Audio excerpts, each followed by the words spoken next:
کے لیے جو کلمہ ہم پڑھتے ہیں اس کلمے کا فہم ہی نہیں ہے. اللہ کے نبی صلی اللہ علیہ وسلم جب مکے میں دعوت دینے لگے تھے، کوئی صحابہ چڑھے، فاران کی چوٹی پر کھڑے ہو کر آواز لگائی، واہ صبا. اب یہ خطرے کا الارم تھا. لوگ بھاگ کھڑے ہوئے. حالانکہ لوگ یہ سمجھتے تھے کہ ہماری کسی سے کوئی دشمنی نہیں، لیکن محمد صادق و امین ہے جس نے یہ آواز لگائی. یہ پکی بات ہے، بہت بڑا مسئلہ ہوگا. لوگ جس کے ہاتھ میں جو آیا لے کے فوراً بھاگا اور اللہ کے نبی صلی اللہ علیہ وسلم کے سامنے آ کے کھڑے ہو گئے. اللہ کے نبی پہاڑ کی چوٹی پر کھڑے ہوئے. اب اس موقع کے اوپر اللہ کے نبی صلی اللہ علیہ وسلم نے کیا فرمایا؟ لوگوں، اگر میں تمہیں کہوں پیچھے سے ایک لشکر حملہ کرنے والا مان لو گے؟ مطلب کتنی بڑی یہ بات جنگ کے خطرے کا لازم تھا کہ کسی نے حملہ کر دیا. سارے لوگوں نے بایک زباں ہو کر کہا ہاں محمد صلی اللہ علیہ وسلم، اگرچہ ہماری کسی سے لڑائی نہیں ہے، اگرچہ ہمیں کسی سے خوف نہیں ہے، لیکن تو امانت دار بھی ہے، صادق بھی ہے، صادق و امین ہے. تو نہ اپنی قوم کے ساتھ خیانت کرے گا نہ جھوٹ بولے گا. اگر تو کہے گا تو مان لیں گے. تو اللہ کے نبی صلی اللہ علیہ وسلم نے فرمایا میرے ساتھیوں، میرے قریشیوں، مکے والوں، یہ بات سمجھ لو، میں تمہیں اس سے زیادہ خطرناک بات سمجھانے لگا ہوں. قولوا لا الہ الا اللہ تفلحوا. اور لوگوں لا الہ الا اللہ کا اقرار کر دو، کامیاب ہو جاؤ گے. اب جو وہ مکے کے لوگ تھے نا، ان کو فہم تھا، عربی زبان تھی نا، تو انہوں نے آگے سے کیا پکار کے کہا تھا کہ اجعل آلہۃ الہ واحدہ، ہم صرف ایک معبود بنا لیں، صرف ایک معبود.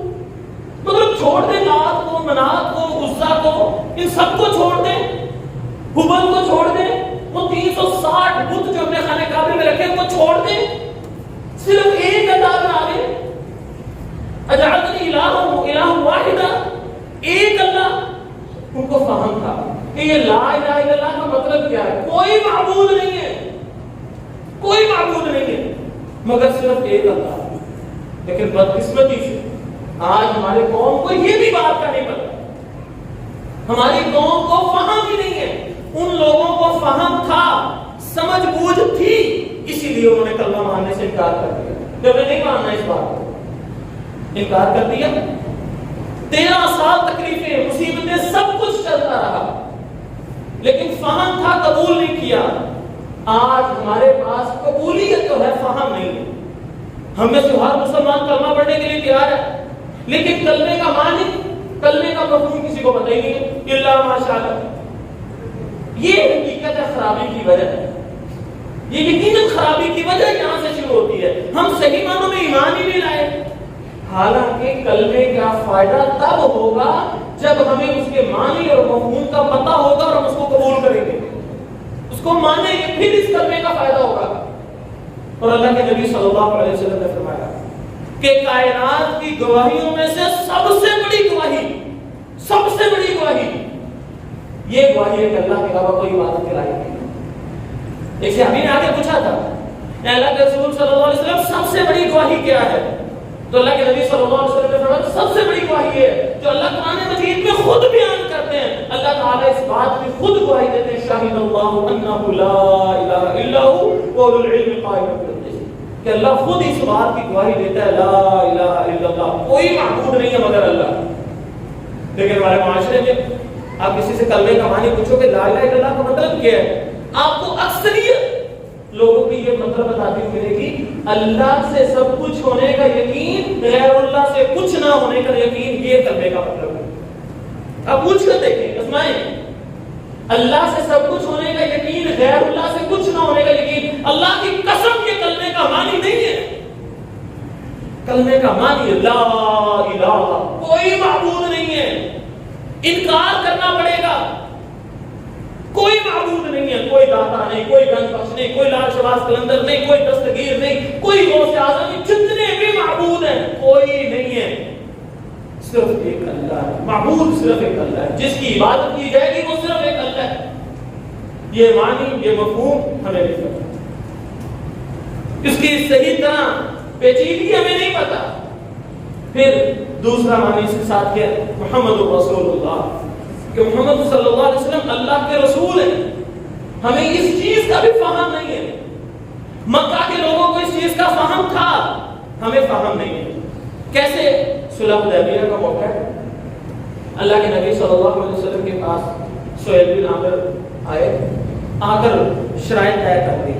جب شرائط طے ہو گئی صلح حدیبیہ کی، اب معاہدہ لکھا جانے لگا، تو معاہدے کے درمیان میں یہ بات شروع ہوئی کہ یہ معاہدہ سہیل بن عامر اور محمد رسول اللہ کے درمیان میں ہے۔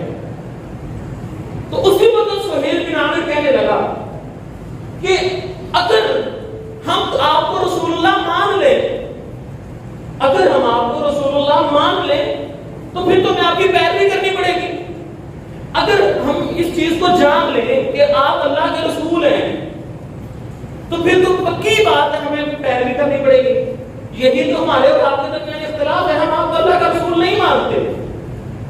آپ یہاں پہ محمد ابن عبداللہ لکھو، کیا مطلب؟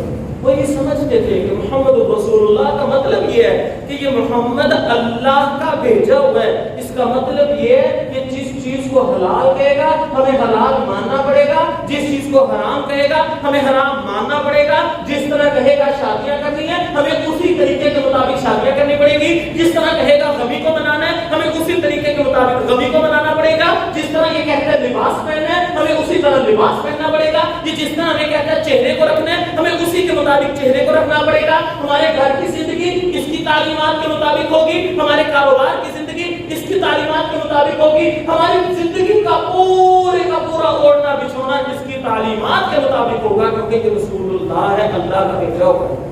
یہ اپنی مرضی سے نہیں بولے گا، یہ اللہ کے فرامین ہمیں سنائے گا، تو اللہ کے فرامین ماننا، ہم اللہ کے بندے ہیں، اللہ کے غلام ہیں، ہمیں ماننا پڑے گا۔ اسی لیے تو تجھے رسول نہیں مانتے، اگر مانتے تو لڑائی ختم ہو گئی۔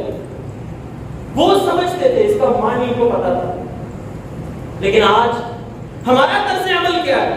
ہم کلمہ تو پڑھتے ہیں لیکن نہ لا الہ الا اللہ کے معنی کا پتہ، نہ محمد رسول اللہ کے معنی کا پتہ۔ لا الہ الا اللہ کا اقرار بھی کیے جاتے ہیں، پھر یہ بھی کہتے ہیں کہ نہیں نہیں اولاد دینے والی تو ذات کوئی اور ہے۔ ہاں ہم اللہ کو پکارتے تو ہیں، لا الہ الا اللہ کا اقرار تو کرتے ہیں، لیکن ساتھ ساتھ یہ عقیدہ بھی رکھتے ہیں دینے والی ذات تو کوئی اور ہے۔ دانا صاحب تو لاہور میں بیٹھے ہوئے ہیں، ہم عقیدہ یہ رکھتے ہیں کہ اللہ ہی روزی دینے والا ہے، لیکن ساتھ ساتھ کسی اور کو دستگیر بھی مانتے ہیں۔ ہم یہ مانتے ہیں کہ ہماری جھولیاں بھرنے والا اللہ ہے، خزانے دینے والا اللہ ہے، لیکن گنج بخش ہم کسی اور کو مانتے ہیں۔ ہم یہ مانتے ہیں اولاد دینے والا اللہ ہے، لیکن ساتھ ساتھ یہ عقیدہ بھی رکھتے ہیں کہ فلاں پیر کی وجہ سے اولاد ملتی ہے۔ ہم یہ مانتے ہیں خوشیاں دینے والا اللہ ہے، غمیاں دور کرنے والا اللہ ہے، لیکن اللہ کے علاوہ کسی اور کو غوث اعظم بھی مانتے ہیں۔ اللہ کی تمام صفات ہم نے چن چن کر دوسروں کے نام لگا دی، دوسروں کی طرف منسوب کر دی۔ بتاؤ اللہ کو غیرت آئے گی کہ نہیں آئے گی؟ اللہ کی قسم یہ سب سے بڑی بات ہے، یہ سب سے بڑی حرام چیز تھی جسے تم نے حلال کر لیا۔ اللہ کے بندوں، مکے کے لوگ بھی یہ کہا کرتے تھے نا نعبدہم الا لتقربونا الی اللہ زلفا، وہ لوگوں ہم ان بتوں کی عبادت اس لیے نہیں کرتے کہ یہ اللہ ہے، ہم ان کی عبادت اس لیے کرتے ہیں ہمیں اللہ کے قریب کر دیتے ہیں۔ وہ بھی مشرکین تھے، آج کے مشرک کا بھی یہی عقیدہ ہے کہ ہم داتا کی عبادت نہیں کرتے، ہم گنج بخش کی عبادت نہیں کرتے، غوث اعظم کی عبادت نہیں کرتے، امام بری کی عبادت نہیں کرتے۔ اصل میں یہ ہمیں اللہ کے قریب کر دیتے ہیں۔ یہی عقیدہ ان مشرکوں کا تھا، یہی عقیدہ آج کے مشرکوں کا ہے۔ کیا معنی سمجھا تم نے لا الہ الا اللہ؟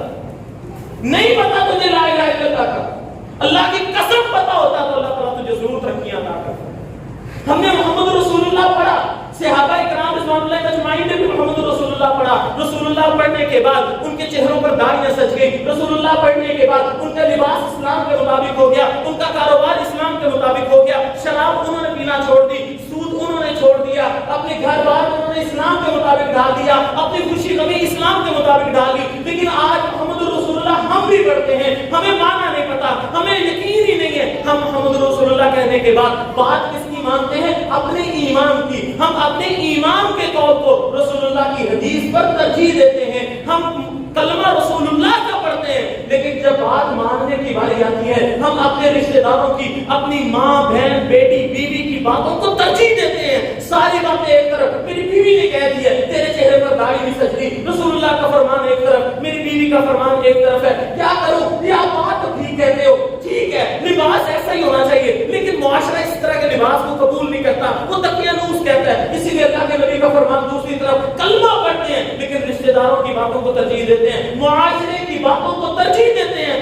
اللہ کے رسول کا کلمہ تو پڑھا ہے، اللہ کے رسول نے سود سے منع کیا دیا تھا، لیکن کیا کریں جی، روزی روٹی بھی تو چلانی نا، اس کے بغیر کاروبار نہیں چلتا۔ چند ٹکوں کی خاطر ہم رسول اللہ کے فراغین کو پیچھے کر کے حلال حرام بھول جاتے ہیں۔ اپنی زندگی کے اندر محمد رسول اللہ کہنے کے بعد کوئی اپنے مال کی بات مان رہا ہے، کوئی اپنے مولوی کی بات مان رہا ہے، کوئی اپنے ماں باپ کی بات کو مانتا ہے، کوئی اپنی بیوی کی بات کو مانتا ہے، کوئی دنیا کے کاروبار کی بات کو مانتا ہے، جو کاروباری لوگوں کی بات کو مانتا ہے، دنیا کی ساری چیزوں کو ترجیح ہے، رسول اللہ کو ترجیح نہیں۔